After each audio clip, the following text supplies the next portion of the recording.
Poin nomor dua masalah utama menghantui rakyat Sabah sekarang, yaitu masalah bekalan air dan masalah bekalan listrik. Kedua-dua masalah ini boleh mencemar daya saing Sabah menarik pelaburan domestik dan FDI. Apa tidaknya, non-revenue water NRW mencecah 60% dan reserve margin bekalan air adalah di bawah plus zero, yaitu negatif. Satuan bekalan air adalah sebahagian daripada hidup rakyat Sabah. Bila minta persekutuan bantuan diberi dalam bentuk pinjaman. Dan untuk mengatur pinjaman pun memerlukan masa bertahun untuk menyiapkan perjanjian pinjaman. Hal air adalah hal negeri, manakala elektrik pula hal persekutuan. Cumanya hal elektrik ini telah diturunkan kepada Sabah bermula Mac 2024. Bekalan elektrik walaupun terletak di federal list, tetapi Sabah telah dibebankan berbelanja membangunkan infra elektrik ini selama 21 tahun, yaitu dari 1963 hingga 1984. Selepas itu selama 40 tahun, Kerajaan Persekutuan mengurus tabir bekalan elektrik di Sabah, tetapi belum pun selesai membina infra dengan sepenuhnya, agensinya Lembaga Elektrik Sabah LLS diswastakan pada tahun 1998. Apapun yang telah terjadi, mulai tahun ini 2024, Kerajaan Sabah terpaksa memikul balik tanggung jawab tersebut. Tahniah kepada Sarawak kerana walaupun tidak pernah menyerahkan hal bekalan elektrik kepada persekutuan, tetapi mereka mampu mengurus tabir bekalan elektrik dengan cemerlang. Poin yang pertama, Bajet 2025 ini tidak menyebut tentang komitmen Kerajaan Persekutuan dalam pelaksanaan Plan 7 Tahun Transformasi Sabah Electricity 2030.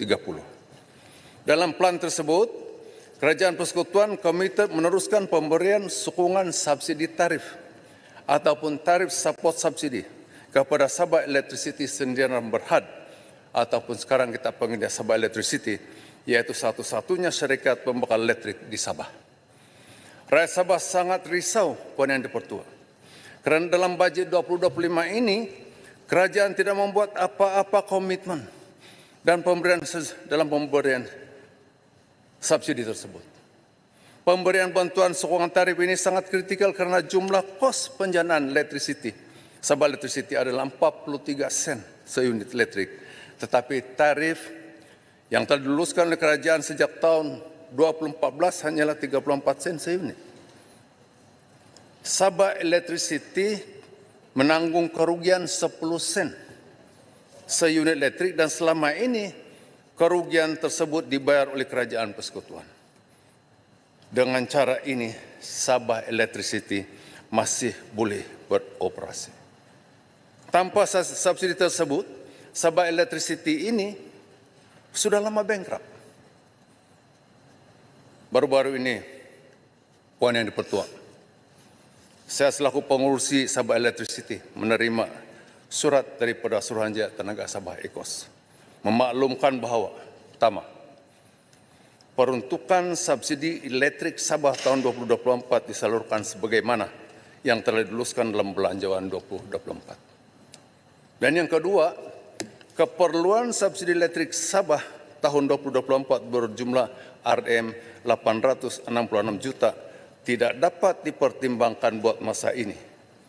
Surat itu menambah bahawa keputusan itu dibuat kerana Kerajaan Persekutuan sedang mengalami kekangan dari segi fiskal dan keuangan untuk menyediakan peruntukan tambahan untuk keperluan subsidi elektrik. Poin yang dipertua, bekalan elektrik ini bukan saja energy security ataupun keselamatan tenaga, tetapi adalah juga national security ataupun keselamatan negara. Bayangkan apakah yang akan terjadi dengan pasukan keselamatan, sistem perubatan dan kesihatan, operasi lapangan terbang, operasi bekalan air, operasi sistem telekomunikasi, operasi seluruh sistem pengangkutan, dan operasi seluruh sistem penyampaian kerajaan tanpa bekalan elektrik.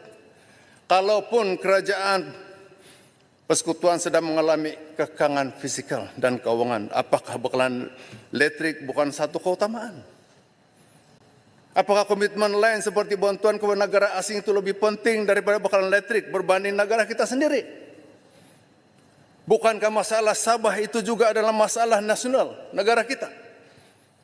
Oleh itu Tuaran meminta, merayu supaya kerajaan persekutuan pertimbangkan semula keputusan drastik tersebut. Tolonglah, yang kita minta cuma 500 juta saja. Kalau tidak dapat beri yang 866 itu, berilah yang 500 juta itu. Kalau betul-betul tidak ada duit sudah, kita boleh sambung. Masih boleh beroperasi dengan 250 juta. Tolonglah. Harus diingat bahwa tarif listrik adalah keputusan kerajaan dan bukannya keputusan syarikat utility seperti Sabah Electricity. Selain daripada hal tarif, Sabah Electricity juga mengalami cabaran gangguan bakalan listrik yang masih kerap sebagian besar daripada daerah di seluruh Sabah. Contoh di Metropolitan Kota Kinabalu, saya masih lagi di atas 200 menit. Manakala di Ranau masih lagi di atas 500 menit. Di kawasan saya di Tuaran pun masih hampir 200 menit. Keadaan ini berlaku karena infrasistem pengagihan seperti PMU, BPU, dan pencawang listrik sangat diperlukan.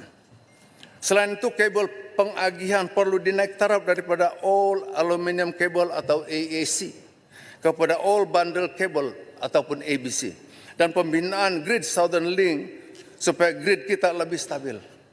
Tambahan pula Sabah Electricity kehilangan RM 200 juta setiap tahun kerana kecurian listrik. Sebanyak RM 60 juta pula dicuri oleh penduduk setinggan. Poin yang dipertua, secara resmi terdapat 285 koloni setinggan di Sabah dengan 33.566 buah rumah serta 130.397 penghuni, di mana penduduknya rata-rata orang asing.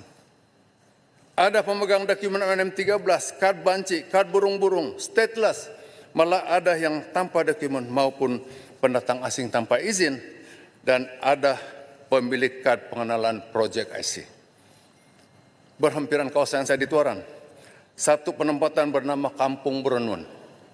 Terdapat beribu penduduk di sana, dan Sabah Electricity kehilangan hasil sebanyak RM 2 juta setiap tahun akibat dicuri. Mau putus bakalan payah. Sebab ada perkampungan atau perumahan tempatan yang terkesan di sekitar penempatan tersebut. Sabah Electricity mau masuk untuk memotong bakalan listrik on-site. Kawasan itu pula kawasan Majelis Keselamatan Negara MKN. Oleh itu perlu minta lagi kebenaran daripada MKN. Selaku pengurusi Sabah Electricity baru-baru ini, saya sendiri buat laporan polis di IPD Lahadatu. Minta polis siasat aktiviti mencuri listrik di Kampung Puyut Lahadatu. Tuaran minta Menteri KDN menyatakan apakah hasil siasatan polis berasaskan laporan yang saya sendiri buat maupun laporan-laporan polis yang kaki tangan Sabah Electricity buat tentang kecurian bakalan listrik sama ada di Tawau kah, di Sandakan kah, atau mana-mana di Sabah. Poin pertama, dalam bajet 2025 ini, pekerja asing wajib mencarum kepada EPF. Tuaran ini bertanya, bagaimana pula dengan orang asing yang memegang dokumen MM13, kad banci dan kad burung-burung? Dan bagaimana pula dengan mereka yang stateless? RCI mengenai kebanjiran orang asing di Sabah sudah sekian lama siap dan laporan yang telah dibentangkan di Dewan Yang Mulia ini. Sila gulung. Namun, menggulung sudah, Puan. Namun, semua rekomendasi penyelesaiannya gagal dilaksanakan. Sebab itu Sabah berterusan berhadapan dengan pertumbuhan penduduk yang sangat luar biasa, itu pada kadar lebih 500%. Sekarang Sabah pula nanti akan terbeban dengan peningkatan penduduk stateless, yaitu hasil perkawinan di antara pemegang dokumen M13 dan orang-orang tempatan dan sesama mereka. Sabah sudah cukup terbeban dengan kebanjiran pendatang asing tanpa izin. Dan RCI pun sudah lama dibentangkan di Dewan Yang Mulia ini. Oleh itu, Tuaran meminta Kerajaan Madani ini untuk selesaikan masalah ini dengan tuntas. Sekian, Puan. Tuaran mohon menjawab. Terima kasih.